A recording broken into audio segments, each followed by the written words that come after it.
por alusiones que hicimos la semana pasada, por ir cerrando cabos sueltos, les dijimos que la semana pasada había salido un artículo, pero justo el día antes de la grabación, en el que además trabajaban unos compañeros nuestros del IAC, como Felipe Murgas, Enric Pallé, bueno, y creo que más gente también. Y es un artículo muy interesante en el que han descubierto un planeta. Y la gente dirá, ¿otro exoplaneta? Sí, pero como este no había ninguno. Que se trata de un planeta alrededor de una enana blanca. Y esto tiene implicaciones muy, muy curiosas, ¿no? Entonces el artículo está chulo porque no es una cosa directa. O sea, se vio primero el candidato, luego hubo que tomar otro tipo de observaciones porque el asunto era complicado y fue un trabajo bastante largo. O sea, no es simplemente, bueno, simplemente, no es simple tampoco, pero no es como cuando tienes la pipeline de reducción de datos de estas misiones espaciales que sacan miles y miles de exoplanetas así de forma rutinaria de las propias observaciones, sino que tuvo que pelear bastante con los datos porque estaba un poco al límite. Marian, creo que tú habías leído el artículo. ¿Quieres hacernos la introducción y poner un poco el contexto?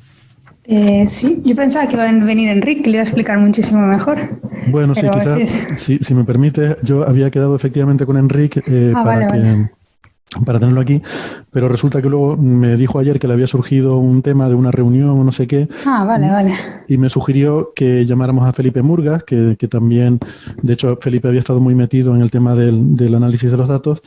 Y yo intenté contactar ayer con él, pero me estuve llamando por teléfono, pero no coincidimos.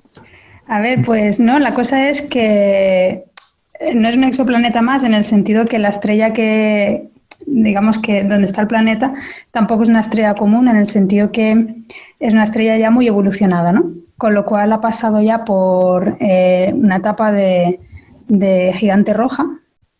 Típicamente en etapas de gigante roja las estrellas crecen mucho en tamaño. Este tipo no creo que exploten, sino que pasa como al Sol, que hace nebulosa planetaria, o sea, se desprende de todas las capas. Perdón, igual explotar no es la palabra más adecuada, pero expulsa las capas, ¿no? Es una explosión lenta, digamos. O sea, sí, va soplando. Una explosión si la vieras a cámara rápida. Sí, efectivamente. No es una explosión de supernova, me he equivocado, tienes toda la razón.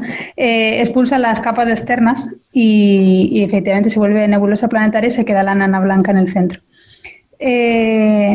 Entonces, bueno, pues cualquier cosa que hubiera alrededor, pues durante todos esos eventos, pues cambia la dinámica del sistema. Supongo que todas escalas muy lentas, porque efectivamente la estrella expulsa las capas externas y muy, muy lentamente.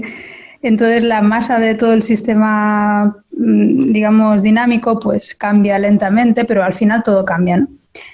Total, que cualquier cosa que estuviera alrededor de estas estrellas pues sufre cambios y no se esperaban encontrar pues eso, planetas todavía orbitando alrededor de una enana blanca, ¿no? Sí que se habían visto como desechos, ¿no? Incluso desechos planetarios, discos, etcétera, ¿no? Pero no, digamos, un planeta orbitando así al uso, ¿no? Como por decirlo. Y este parece que lo es.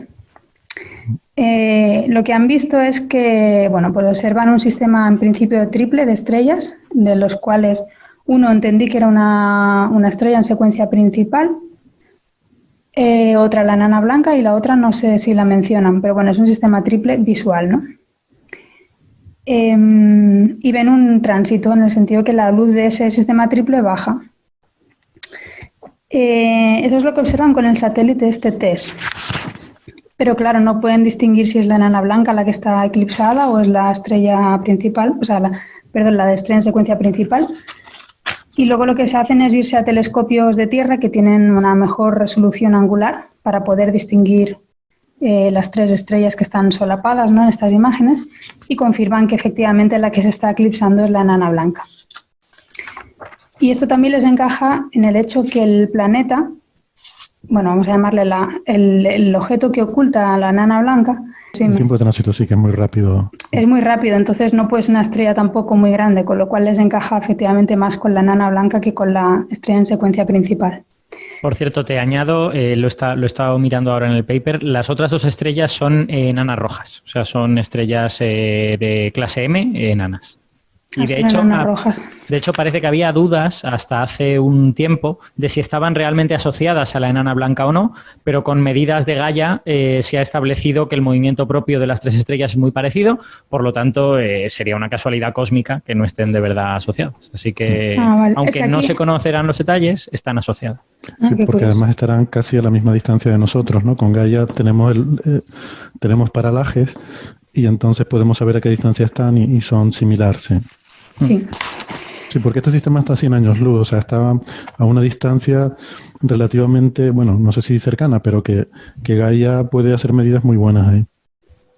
Bueno, la cosa es que una vez detectan el tránsito, lo miden en el rango óptico y en el rango infrarrojo, y lo que ven es que las 2 curvas de tránsito son básicamente la misma. No hay diferencias apreciables entre ellas, con lo cual deducen que no hay una emisión, digamos, una emisión del objeto que está ocultando la estrella. Y con eso, de alguna forma, pueden acotar por encima, dar un límite superior a la masa del objeto que lo está eclipsando. Y con esa masa superior, pues lo que deducen realmente es que puede ser un planeta o puede ser una enana marrón. Uh-huh. Y lo único que, bueno, en el título dicen planeta, pero en realidad, o sea, lo que deducen es que puede ser un planeta o una enana marrón. Y luego lo interesante también no es el simple hecho de que eso esté ahí, sino cómo ha llegado a formarse, ¿no? Ese sistema de una enana blanca con un planeta. Claro, eso es la madre del cordero, ¿no? Porque o bien el planeta estaba ya alrededor de la estrella y a raíz de la expulsión de capas externas y tal, se ha movido más adentro o se ha movido más afuera o se sigue donde estaba, ¿qué ha pasado? O sea, todas esas preguntas están por responder, o bien el planeta se ha formado después de que expulsara las capas externas, lo cual sería, yo creo, todavía más interesante.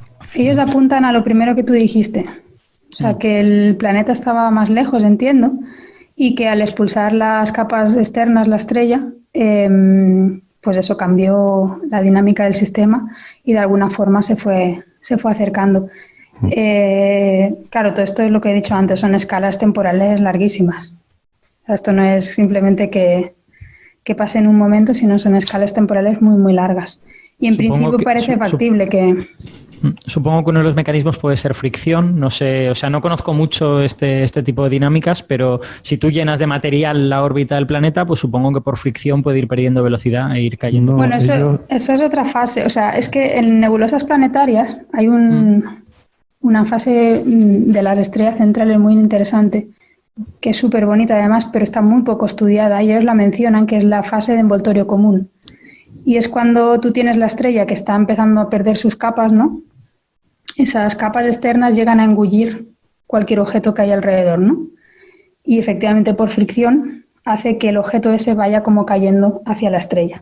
Uh-huh. Lo que pasa es que hay sistemas muy especiales que yo ya los detalles los desconozco, ¿no? Pero creo que tiene que ver con la energía potencial del propio sistema. Hay sistemas que consiguen ser relativamente estables y se llaman eso, fase de envoltura común. Y lo que pasa es que mientras están una cayendo sobre la otra, llega un momento en que el sistema propio expulsa esas capas externas y se quedan los 2 objetos finalmente orbitando uno alrededor del otro. Uh-huh. Ese sería un posible mecanismo que hubiera formado ese planeta, pero ellos lo descartan, porque por la masa de los 2 objetos creen que la energía potencial del sistema no hubiera sido suficiente como para generarse así este sistema de 2 cuerpos, ¿no? Y que la hipótesis más plausible es que que estuviera ya orbitando bastante más lejos y que cambios a lo largo del tiempo pues hicieron que se fuera acercando a medida que la estrella iba evolucionando, ¿no? Esos cambios, pues, por los que pregunta Alberto, más que por fricción, a lo que ellos apuntan en este mecanismo dinámico tiene que ver más con resonancias y mareas. Sí. Se va volviendo la órbita muy excéntrica, muy elíptica, y luego la marea de la enana blanca, que no olvidemos es un objeto muy compacto y muy masivo, va alterando los parámetros orbitales, y la solución final óptima de equilibrio que se encuentra es una órbita circular más cercana. Sí. Esto es interesante porque... La cosa es que pase sin que la rompa también, que eso también es complicado. sea, porque efectivamente la marea que puede sufrir esto puede ser brutal. Y por eso normalmente se suelen encontrar básicamente basurilla alrededor de las enanas blancas, ¿no? Porque eso posiblemente ocurra, pero la mayor parte de veces se romperán los objetos. Digo, solemos hablar de esta fase final del Sol que se va a tragar la Tierra, ¿no? El Sol se convierte en gigante roja y se traga la Tierra. Entonces, bueno, hay que tener en cuenta un par de cosas. Una es que probablemente la expulsión de masa va a ir haciendo que las órbitas de los planetas se alejen, ¿no? Al ir perdiendo masa el Sol. Entonces es posible que no llegue realmente a tragarse la Tierra, pero supongamos que sí. Eso no es como pensamos que como si cogieras la Tierra y la metieras dentro del Sol actual. Esa envoltura de una gigante roja es muy poco densa, es muy tenue. O sea, es como si la atmósfera de la estrella se hinchara tanto que la Tierra quedara sumergida dentro de la atmósfera de la estrella. ¿Vale? O sea, cuando decimos que el Sol se va a tragar la Tierra, lo que estamos hablando es que la atmósfera de esa gigante roja, o sea, que la Tierra va a quedar dentro de la atmósfera de esa gigante roja. ¿Qué pasa? Que efectivamente eso marca el destino final porque, por lo que decías, por la fricción con esa atmósfera, poco a poco va a ir perdiendo energía, se va a ir acercando en una espiral hasta que acabe ya sí cayendo a la parte más densa de la estrella, ¿no?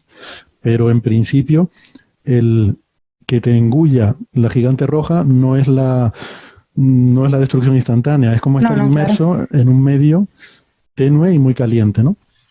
Pero bueno, luego sí que pasa eso, ¿no? Que mientras está ahí dentro, es lo que decía Marian, que se puede dar ese fenómeno de envoltura común que mencionan aquí, que puede acabar con la expulsión de las capas y dar lugar a un sistema estable. Pero ellos aquí apuestan más por ese mecanismo que convierte en circular la órbita del planeta después de haberla acercado.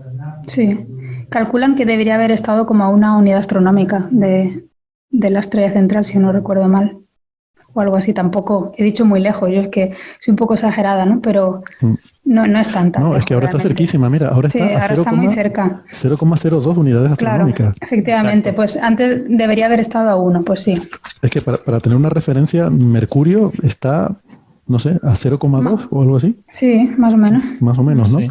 O sea, esto está 10 veces más cerca que Mercurio, de una enana blanca. O sea que... Entonces entiendo un poco o sea, no he podido leer el artículo en detalle, pero entiendo, o sea, que el escenario más favorable sea probablemente pues ese de inestabilidad, ¿no? O sea que obviamente el planeta no ha podido estar ahí desde siempre porque en la fase de expansión de la atmósfera de la estrella lo habría destruido y probablemente ha migrado y probablemente debido a algún mecanismo de inestabilidad dinámica, pues de interacción con quizá otros cuerpos, otros planetas que pueda tener esta estrella que no se han detectado. No, con la propia, a lo que apuntan, por lo menos en el artículo, es a resonancias debido a las propias fuerzas de marea de la enana blanca, por ser un objeto muy compacto. Vale, vale. Me había parecido entender lo que había leído, que era inestabilidad dinámica. O sea, y eso normalmente suele ser yo creo que sí, pero... Vale, y perdón. también debe tener una órbita peculiar porque uno de los detalles que dicen es que no tapa por completo el disco cuando lo eclipsa. O sea, que es lo que le llaman gazing. Grazing. Sí. Grazing. Sí, graze es como, en inglés es como... ¿Que roza o qué? Sí, como cortar la superficie. Ah. ¿No? Es como rasante, algo rasante. Ah, rasante, sí. Sí, hay que pensar que el planeta es mucho más grande que la enana blanca, que la enana blanca es del tamaño, tiene un radio 0,01 veces el del Sol. Eso quiere decir que es más grande que la Tierra, pero aún así es mucho más pequeño que mucho Júpiter, más ¿no? pequeña. Entonces, pues hombre, sí, o sea, si lo tapa un poquito debe tener una órbita un poco complicada. Bueno, o puede que sea porque nosotros estamos orientados de manera que da la casualidad que solo lo tapa parcialmente. Sí, por la geometría. Bueno, también puede ser que todo la eclíptica, como se llame, de este sistema esté inclinada, ¿no? Exacto. Respecto a nosotros. Sí, que no estamos viendo de canto, sino un poquito, a lo mejor, con ángulo, ¿no? Efectivamente, sí. Aquí en la tabla de parámetros generales estaba viendo la inclinación orbital es de 88,7 grados. O sea, por 1 grado y pico no está... Casi de canto, pero claro, como es tan pequeñito... Qué bueno. una cosa, llevamos aquí todo el rato hablando de enana blanca, pero esto en realidad no es una enana blanca, es una enana naranja. Están mirando, son 4.700 Kelvin de temperatura efectiva. O sea, esta estrella se ha enfriado mucho. O sea, las estrellas blancas, ¿sí? Las enanas blancas se llaman enanas blancas porque están muy calientes, a 20.000 Kelvin o algo así. Entonces su luz es muy blanca. Pero claro, con el tiempo se van enfriando. Para llegar a 4.700 Kelvin tiene que ser muy antigua, supongo que... Sí, lo dicen de hecho, que es muy antigua. De hecho, eso apoya la teoría de que fuera algo dinámico, ¿no? Porque son escalas de tiempo largas. Y de hecho, creo que es una de las estrellas de las enanas blancas más antiguas. Sí. Igual no es casualidad, ¿no? Que una de las más antiguas sea la que tiene un planeta por eso que dices, ¿no? Porque el tiempo que necesitas para producir ese fenómeno. Sí. Y esto además nos viene bien para lo que vamos a contar luego, ¿no? Porque las enanas blancas, como no producen nada internamente, lo único que tienen es el calor que ya tenían cuando la estrella perdió las capas, lo único que hacen es enfriarse. Empiezan con 20 y pico mil grados y van enfriándose y se supone que al final llegan a... Lo que pasa es que no ha dado tiempo en el universo en el que vivimos, pero se supone que llegarán a formar una esfera negra que no emitirá más que, vamos, radiación de muy alta longitud de onda. Enanas negras. Bueno, pues eso. Quizás recalcar una cosa que dijo Marian, ¿no? Que el hecho de que no se observe emisión infrarroja es un tema importante porque no se sabe la masa del planeta, ¿vale? Para saberlo, lo que se suele hacer es ver el bamboleo sobre la estrella. Para ver el bamboleo de la estrella tienes que ver cómo se desplazan las líneas espectrales. Pero estas estrellas, salvo que tengan una atmósfera, y esta no la tiene, no tiene líneas espectrales. La emisión es un continuo. Entonces no puedes ver el desplazamiento Doppler, no puedes ver cómo se mueve la estrella y entonces no puedes ver cómo se mueve el planeta. Así que en principio no tienen ni idea de la masa que tiene. Saben algo sobre el tamaño por el tránsito, pero tampoco mucho porque es rasante, no es un tránsito completo. Y entonces lo que sí han hecho muy inteligentemente es eso, decir, si fuera una enana marrón grande, por su calor interno emitirían el infrarrojo. Entonces lo que hacen es que comparan observaciones en el óptico y en el infrarrojo, y es lo que decía Marian, ven lo mismo, es la reducción de la cantidad de luz es igual, eso quiere decir que no está emitiendo en el infrarrojo y te permite poner una cota de decir no puede ser más de 4 veces la masa de Júpiter, porque entonces veríamos su emisión infrarroja. Y dicen, 4 o 14. 14, pero que con futuros telescopios como el James Webb, esto se podría precisar mucho más, podría darse una cota más precisa porque tiene una mucha mayor precisión en el infrarrojo. Sí, porque de hecho la curva infrarroja que presentan tiene un montón de ruido. Muy, muy, muy ruidosa. Sí, es que yo creo que en el fondo, claro, las llamamos estrellas enanas blancas a este tipo de objetos, pero son tan distintos, tienen una física y una evolución tan diferente a la de las estrellas, que en el fondo lo que hemos descubierto es un planeta orbitando en torno a una bola caliente y ya está. Y eso hace que el juego sea un poco diferente, ¿no? A varios niveles, tanto de entender la formación como de tratar de averiguar cosas, medir cosas. Todo lo que sabemos sobre estrellas a veces nos sirve y a veces no nos sirve para describir la bola caliente esta. Ahora es curioso, fíjate que hemos encontrado planetas en púlsares, de hecho son los primeros que se encontraron, que ahí sí que eso viene después de una explosión de supernova, y planetas en enanas blancas, o sea que parece que incluso en estrellas ya muertas se pueden encontrar planetas, ¿no? Es un tema interesante. Sí, eso, y en entornos no amigables, ¿no? O sea, son entornos que a lo largo de la evolución de esos objetos, lo normal es que si ha habido un planeta a estas distancias tan cortas, pues haya quedado completamente destruido. Claro. Lo que no sabemos es estadística, no sabemos cuánto de común es esto, si es una cosa rara o es algo habitual. Claro. Pero eso es ya más interesante porque eso es lo que le va a pasar al Sol en un montón de tiempo, ¿no? O sea, que podemos un poco intuir lo que le va a pasar a la Tierra, ¿no? Chachán. Bueno, yo creo que la Tierra es tan pequeñita que la podemos dar por frita, ¿no? Podemos quizá intuir lo que le va a pasar a Júpiter. Bueno, sí, también. Bueno, no sé, este planeta ha migrado desde una unidad astronómica a 0,02. Igual somos el futuro Mercurio. El futuro Mercurio. Bueno, algo más sobre esto. No sé si Francis quería hacer... Sí, eso. Sí, solamente recordar eso, que algunas simulaciones del futuro del sistema solar hablaban que dentro de unos 1.000 millones de años o así, probablemente se perdiera Mercurio y se desplazaran la Tierra más allá de la zona habitable, ¿no? Se alejara del Sol. Eso puede permitir que sobreviva en mejores condiciones cuando el Sol se convierta en gigante roja. Ah, curioso, eso no lo sabía. Porque yo lo que tengo en mente es que debido al aumento gradual de luminosidad del Sol, porque las estrellas como el Sol van aumentando algo así como un 10% de luminosidad cada 1.000 millones de años, pues dentro de 1.000 millones de años, con un 10% más de luminosidad solar, aquí ya se evapora la atmósfera y los océanos. O sea, a la vida le quedan 600, 700 millones de años en la Tierra. Pero si se aleja el planeta, igual la cosa cambia. No, es que, bueno, no sé si esto es lo que decía Francis, pero lo que yo he leído es que este alejamiento sucede cuando el Sol empieza a perder materia. O sea, como el Sol en sus últimas etapas, ya dentro de mucho más tiempo, empieza a perder materia, pierde masa también, y entonces para la misma velocidad que tiene la Tierra, pues la órbita está un poco más lejos. Pero creo que Francis dijo 1.000 millones de años. ¿Francis? Me suena que... Sí, yo había leído artículos sobre simulaciones de la dinámica del sistema solar. Es muy complicado, ¿vale? Llegar mucho más de 700, 600 millones de años es muy difícil.